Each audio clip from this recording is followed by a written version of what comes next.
마감들 시작하도록 하겠습니다. 마감들 키워드 바로 만나보시죠. 네, 오늘의 마감들 키워드 아빠 힘내세요. 나 홀로 급등한 테슬라 2차 전지주의 운명은? 이라고 잡아봤습니다. 오늘 아빠를 모셨습니다. GL스토리의 박창균 대표, 우리 딸둘 아버님을 모셨습니다. 안녕하십니까? 안녕하세요. 네, 춤춰야죠 이럴 때. 근데 잘못된 정보를 알고 계시네요. 아닙니까? 딸 하나, 아들 하나입니다. 제가 잘못 알고 있었군요. 네. 아버님과 함께 오늘 아빠 힘내세요라는 키워드로 2차 전지 보도록 하겠습니다. 방금 전에 우리 에코프로 BM과 에코프로의 실적이 나왔습니다. 에코프로 같은 경우는 2분기 영업 손실 546억이 나왔고 에코프로 BM이 영업이익 39억, 전년비 96% 줄었습니다. 오늘 삼성 SDI도 실적 발표하고 하락 마감했습니다. 장중에는 어쨌든 에코프로 BM이 막 올라주는 하루였는데 실적 리뷰부터 좀 해볼까요? 일단 실적부터 먼저 볼게요. 에코프로 그룹이 오늘 실적 발표를 하죠. 에코프로 BM과 에코프로 HN, 에코프로 머티리얼즈까지 이제 장 마감 이후에 실적이 지금 나오고 있고요. 지금 실적 발표한 지 채 10분도 지나지 않은 것 같습니다. 에코프로 BM이 가장 핵심적인 자회사이기 때문에 이 부분을 점검할 필요가 있을 것 같습니다. 일단 에코프로 BM이 이번에 영업이익 39억을 기록을 했어요. 일단 성적은 잘 나왔다고 생각을 하고 있습니다. 그렇죠. 컨센은 영업 적자였어요. 영업 적자 135억 정도 적자를 추정을 하고 있었고, 그리고 이러한 부분이 사실은 39억 흑자로서 나왔기 때문에 시장의 추정치 대비해서는 잘 나왔다. 다만 전년비 확실하게 줄어든 폭 자체가 어마어마하죠. 그렇죠. 마이너스 96.6%. 그러니까 작년 2분기에 1147억을 벌었는데 이번에 39억밖에 못 벌었다. 즉 우리가 전기차 캐즘에 따른 수요 둔화, 그리고 그 고객사들의 최근에 나타나고 있는 재고 조정에 따른 이익의 하락 자체가 우리가 숫자로 확인했다는 측면이 에코프로 BM 우리 오늘 숫자에서 우리가 점검할 포인트가 되는 것 같습니다. 네. 그리고 이제 실적 발표 이후에 컨퍼런스 콜을 통해 향후에 이제 업황에 대한 전망과 그리고 언제쯤 이러한 부분이 정상화될 수 있을 것인가. 그리고 오늘 삼성 SDI 투자에서도 얘기했듯이 컨콜에서도 얘기했듯이 향후에 투자에 대한 방향성은 변함은 없겠지만 그 속도 조절에 대한 부분, 이런 부분이 향후 논의가 될 수 있기 때문에 그러한 것들을 우리가 컨콜을 통해서 확인할 필요가 있을 것 같고요. 1분기에 67억 흑자에 이어서 두 개 분기 연속에서 흑자를 이어나가고 있다는 네. 부분을 좀 위안 삼아야 될까요? 그리고 시장이 기대치 대비해서는 좀 잘 나왔기 때문에 그러한 부분을 반영을 해서 오늘 시장에서는 장중에 이런 그 기대감을 반영한 부분이 좀 주가에 좀 녹아들지 않았나 생각을 하고 있습니다. 그렇다면 어쨌든 실적을 지금 확인한 상황이잖아요. 네네. 앞으로의 주가 흐름이 좀 궁금해집니다. 오늘 SDI 같은 경우는 또 신저가였어요. 그렇죠. 네, 신저가 부근에서 계속해서 2차 전지 업종 자체가 다 신저가 부근에 있기 때문에 에코프로의 이런 실적 발표로 인해서 과연 좀 분위기가 환기가 될 수 있을지 저는 조금 어려울 것 같긴 한데 어떠세요? 사실 뭐 이미 답은 다 정해주시고 네. 제가 대답만 잘하면 될 것 같은데요. 네. 일단 제 대답부터 말씀드리면 네, 저도 그렇게 생각을 합니다. 그렇게 끝내실 건가요? 그렇게 하면 혼나겠죠 또. 네, 일단 아까 에코프로 BM의 핵심적인 자회사의 숫자에 대해서 말씀드렸잖아요. 시장 추정치 대비해서는 잘 나왔다. 네. 그리고 실적에 대한 불확실성, 두려움을 극복하고 오늘 실적 발표 이후에 오히려 불확실성 해소로 보고 추가적으로 올라갈 수 있을지가 관건이 될 것 같고요.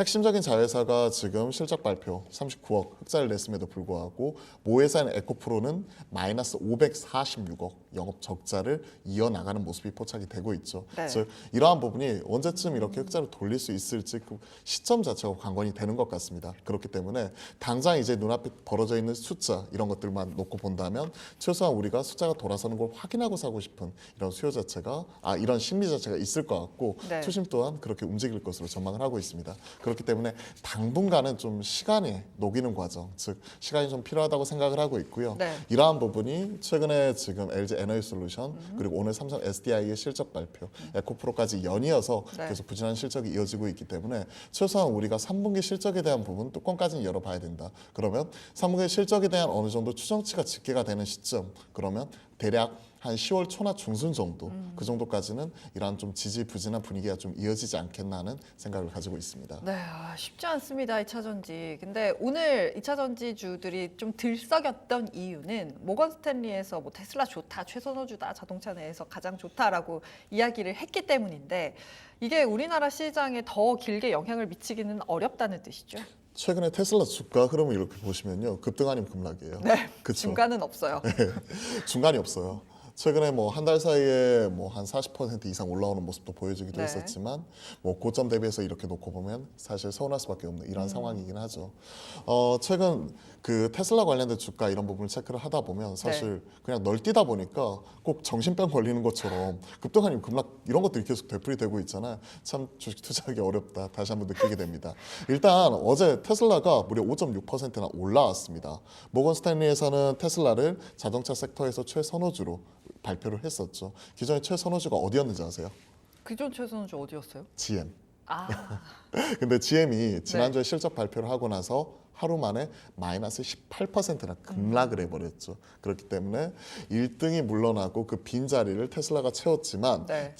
테슬라가 잘해서 올라갔다기보다는 GM이 못해서 내려온 부분이 좀 크다고 생각을 합니다. 2분기에 어닝 쇼크를 기록을 했었고요. 향후의 전망치 또한 추정치 자체를 완전히 꺾어버리는 모습이 나타났기 때문에 그에 따른 영향이 GM의 주가에 발목을 잡았던 요인이고 네. 모건 스탠리 쪽에서는 이제 테슬라를 최선호주로 얘기를 하면서 올 하반기 그러니까 최근에 인도량 자체가 좀 증가하고 있는 부분 자체가 네. 수익성 개선이 뒷받침되면서 하반기에는 좀 올라올 수 있을 것이다 하는 이런 기대감 자체를 얘기를 하고 있고요. 네. 그리고 최근에 그 경쟁 업체 앞에서 말씀드렸던 포드뿐만이 아니라 미국 쪽에서 최근에 삼성 SDI와 더불어서 공장을 확대하고 있는 스텔란티스 이러한 부분도 전기차 투자 자체가 좀 일부 지연이 되고 네. 투자가 축소가 되는 이런 영향을 테슬라가 선도업체로서 좀 가져갈 수 있지 않을까 하는 이런 부분이 보고서에 그대로 실려 있는 것 같습니다. 네. 저도 이러한 부분을 좀 체크를 하면서 오늘 2차 전지는 괜찮을 수 있겠구나 생각을 했는데 네. 사실 에코프로 그룹주만 실적 오늘 발표를 하기 때문에 그 기대감에 장중에 올라왔을 뿐 나머지 종목들은 썩 좋은 편은 아니었거든요. 그렇죠. 그렇죠. 삼성 SDI도 실적 발표 이후에 또 신저가 이렇게 네. 경신하는 모습이 나타났기 때문에 네. 아직까지 업황 전반의 분위기는 돌리지는 못하는 이러한 상황이 계속 지속이 되고 있는 것 같습니다. 네, 테슬라에 대한 코멘트 들어봤습니다. 근데 테슬라가 전통적인 자동차주하고는 좀 색깔이 다르기는 한데 우리나라 자동차 시장도 살짝만 저 물어서 여쭤볼게요. 현대차라든지 현대차 그룹주를 좀 살펴보면 좋을 것 같습니다.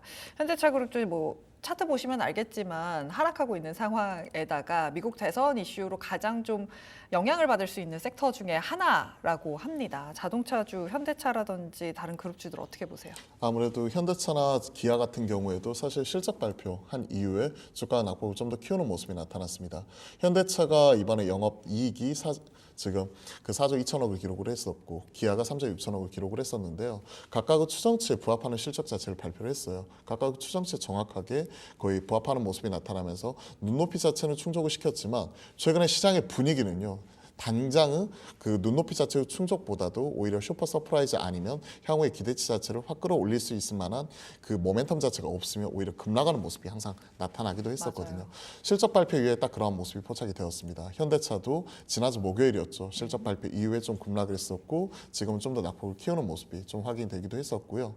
반면에 같은 날 발표했었던 현대글로비스는 그 다음 날 목표가 상향 리포트가 나오면서 좀 올라가는 흐름이 나타났기 때문에 그룹사 안에서도 확실하게 숫자로 차별화되는 모습이 포착이 되었고요.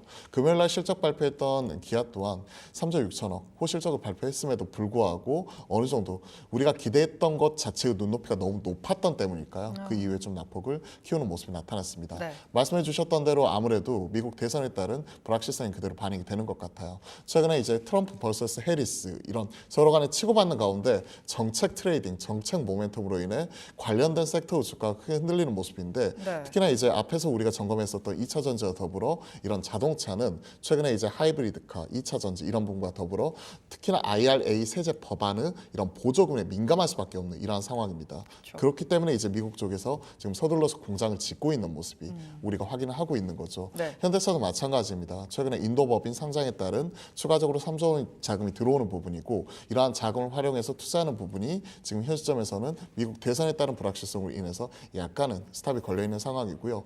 최근에 전기차 캐즘뿐만이 아니라 잘하고 있었던 하이브리드카 이러한 부분에서도 국내 수요 둔화는 이미 확인이 되었고 강달러 환율 이런 부분과 더불어서 수출 쪽에서 계속 드라이브를 걸고 있었는데 네. 지금 여름 들어서는 약간은 주춤하는 모습 자체가 지금 포착이 되고 있거든요. 그러한 부분과 맞물려서 최근에 많이 오른됐다는 차익실현이 같이 나타나고 있기 때문에 일단 현대차 기아 투자하시는 분들은 숫자는 변함이 없다. 그러면 펀더멘탈이 이상이었기 때문에 중장기 투자하시는 분들은 일단은 좀 지켜보면서 지금 팔 타이밍이 아니다라고 말씀드리고 싶고요. 네. 단기 트레이딩 하시는 분들도 지금 현재 우리가 20선이라고 하는 추세선 이런 부분이 이탈한 가운데 고점과 저점을 낮춰 나가는 과정이니까 일단은 좀 지켜보시면서 좀 이러한 시장이 돌리고 그리고 이런 자동차의 투심 자체가 돌아올 때까지는 지금은 당분간은 좀 지켜볼 필요가 있을 것 같습니다. 네, 좀 어려운 구간에 들어온 게 아닌가라는 생각이 듭니다. 2차 전지 이야기 나눠보고 있습니다. 2차 전지주들 사실 매수하고 지금 포트에 들고 계신 분들 정말 답답하실 거예요. 오를만 하나? 뉴스가 좋은가 싶다가도 계속해서 힘을 내지 못하고 있는 주가 상황이기 때문에 투자 전략적인 부분에서 전략을 잘 짜야 할 것 같습니다. 지금 신저가까지 내려와 있는 종목들이 많습니다. 이런 종목들 좀 단가를 낮추는 전략 한 4분기까지 보고 이제 올해 말 내년 초까지 보고 단가를 낮추는 전략은 어떻게 생각하세요? 사실 그 SDI 쪽 이번에 컨퍼런스 콜 내용 자체를 들어보면요, 장중에 실적 발표를 했고 그리고 실적 발표 이후에 추가적으로 좀 시장에서 좀 좋은 평가 자체는 받지는 못했어요. 하지만 거기에서 우리가 그 컨퍼런스 내용 자체를 보면서 투자에 대한 그 투자 아이디어를 얻어보면 4분기 정도 되면 업황이 소폭 개선이 될 것이다. 그렇기 때문에 방향성은 명확하고 투자에 대한 속도는 조절 없이 꾸준하게 가겠다 하는 부분 자체를 삼성 SDI 컨콜을 통해서 우리가 확인할 수 있는 부분이었었고요. 그리고 최근에 이제 그 차기 2차 전지에 있어서 뭐 전고체 배터리 같은 이런 차기 이런 투자에 대해서는 적극적으로 이제 진행을 하겠다 하는 부분에 대해서 얘기를 했던 만큼 네. 지금 2차 전지 전반적으로 지금 업황에 대해서 무조건적인 물타기 하는 부분보다는 확실한 엣지가 있는 포인트가 있는 쪽에 줄을 서야 된다고 생각을 하고 있습니다. 즉 앞에서 말씀드렸던 대로 4분기 정도 돼야 업황 개선 이런 얘기를 하면 최소한 많은 사람들의 심리가 그럼 3분기까지는 안 좋기 때문에 오히려 3분기의 실적에서 좀 안 좋게 나오면 그걸 이용해 가지고 사가지고 4분기를 바라보자 이런 심리로 넘어갈 수가 있거든요. 그렇기 때문에 그 시점 자체를 제가 10월로 말씀드린 거고요. 3분기 실적에 대한 어느 정도 집계가 마무리되는 10월 초 중순 정도로 말씀을 드려본 거고 그러한 부분을 생각해 놓고 본다면 대장주 중심으로 체크를 해야 된다고 생각을 합니다. 네. 일단 또 10월 되면 또 대선 불확실성 있는 이런 배터리 셋업체들 같은 경우는 또 크게 흔들릴 수가 있거든요. 네. 그러니까 오히려 그때 가서는 차라리 소재업체 중에서 네. 앞에서 우리가 점검을 했었던 네. 에코프로 쪽, 에코프로 BM이나 LNF 같은 이런 종목들을 체크를 해보고요. 네. 앞에서 전고체 배터리, 네. 특히 이쪽에 샘플 공급 5개의 고객사에 지금 이런 부분을 진행을 했다고 하더라고요. 그런 것들을 보게 되면 뭐 만약에 같은 섹터 안에서 테마를 보게 안 그래도 된다면 그거 여쭤보고 싶었어요. 2차 전지 관련주 내에서도 지금 엣지 있는 거를 골라야 된다. 네네. 3개월을 보고 좀 흐름을 보자라고 말씀을 해주셨는데 네. 양극재, 음극재, 전고체니 뭐 요즘에 뭐 폐배터리 얘기도 좀 옛날에 했었고요. 섹터가 많은데 그 중에 아까 말씀하신 게 전고체? 네, 전고체 쪽인데 네. 테마로 이제 작게 보시는 분들, 트레이딩 하시는 분들은 전고체 쪽 볼 수 있을 것 같아요. 그렇게 본다면 뭐 동아기업이나 엔캠 여러분들이 많이 좋아하시죠. 네, 중앙 맞아요. 첨단 소재를 비롯한 뭐 이러한 종목들이 여기에 해당이 될 수 있다고 보고 있습니다. 즉 내가 아예 테마로 보고 작게 트레이딩을 할 것인가 아니면 숫자를 확인하고 10월 이후에 핵심이 되는 이런 소재 업체 에코프로를 중심으로 모아갈 것인가 그거는 10월 초 중순 이후에 어느 정도 시장 분위기를 보면서 좀 대응을 해야 될 것 같습니다. 네, 2차 전지 참 쉽지 않은 흐름을 이어가고 있는 상황입니다. 그렇다면 2차 전지 내에서 그나마 좀 볼 수 있는 종목은 어떤 게 있을까요? 사실 제가 오늘 고민을 되게 많이 했거든요. 어려워요, 사실. 네. 지금 2차 전지 내에서 어떤 네. 종목을 좀 관심 있게 볼 만한 시점이 아직은 조금 이른 것 같긴 해요. 맞아요. 네. 지금 앞에서 그 시기에 대해서도 10월이라고 말씀드렸지만 그때 가서 만약에 또 3월 달에 3분기 실적이 깨져버리고 4분기가 아니라 내년 상반기 이후를 봐야 된다. 그러면 투자하는 시점 자체가 좀 더 늦춰질 수 있는 거거든요. 그러한 측면에서 제가 오늘 좀 가지고 나온 종목은 이녹스라는 종목입니다. 아, 사실 뭐 이녹스가 지금 하고 있는 그 사업 자체는 이녹스 그룹이 이녹스 첨단 소재, 즉 OLED 쪽 봉지재를 하고 있는 부분이고 네. 또 이녹스 에코엠, 이녹스 리튬을 통해 이런 2차 전지 소재 관련된 소재 계열화를 하는 부분에 있어서 소재 관련된 부분 자체를 앞단에 집어넣는 기업이거든요. 그러한 측면에서 오늘 이녹스를 가져왔는데 약간의 투자 포인트는 다를 수가 있습니다. 이녹스가 가지고 있는 지분 가치에 주목을 하자. 첫 번째, 저평가되어 있다는 부분을 먼저 말씀을 드려보고 싶어요. 네. 일단 이녹스 첨단 소재 지분을 24.2% 보유하고 있는데 지금 시총이 6,100억입니다.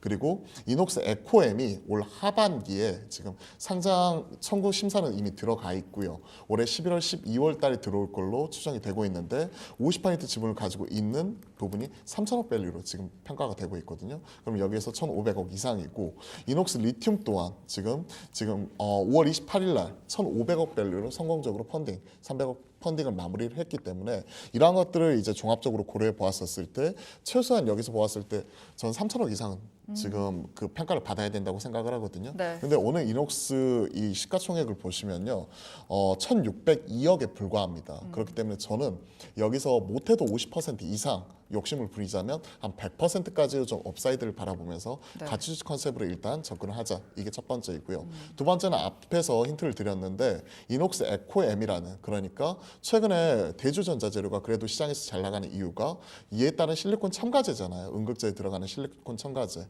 그 부분을 그 원 소재를 지금 납품을 하는 기업입니다. 네. 일본의 파나소닉을 타고 이제 테슬라 쪽에 들어가는 부분인데 최근에 이제 공장 증설 이런 부분도 진행을 하고 있고 그리고 올 하반기 11월, 12월 정도라면 이에 따른 상장 모멘텀 자체가 충분히 있기 때문에 현 시점 이제 7월이 끝나고 8월 넘어가는 시점에서는 우리가 충분히 분기 뭐 한 3, 4개월 정도는 충분히 가져갈 수 있겠다는 측면에서 오늘 이녹스 준비를 해봤습니다. 네. 일단 이녹스에 대해서 이제 가격적인 부분 같이 말씀드리자면 네.